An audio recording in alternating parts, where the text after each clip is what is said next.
De nombreuses personnes comme vous connaissent Yuka, l'application qui permet de savoir ce qu'il y a dans ce qu'on va manger.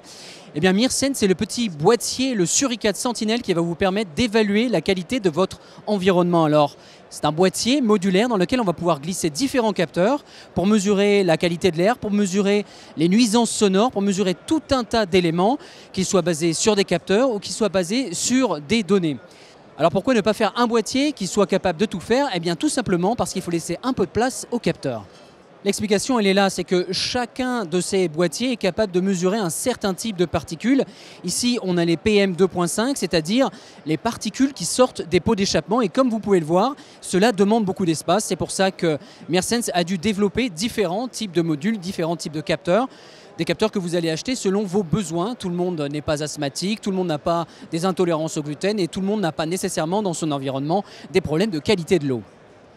On ne peut pas faire un boîtier avec tous les capteurs qui sont dedans. C'est pour ça qu'aujourd'hui, on a créé cette dimension modulaire de la M-Box. Il est clair aujourd'hui, et je suis très convaincu que dans les prochaines années, la puissance ou la performance des capteurs va être divisée par deux, la taille va être divisée par deux, la performance va être augmentée par deux et le prix va être aussi divisé par deux. Et ça va nous permettre sans aucun doute, d'ici là, d'arriver à faire un capteur tout en un pour l'air, les ondes, les UV, la nourriture et l'eau.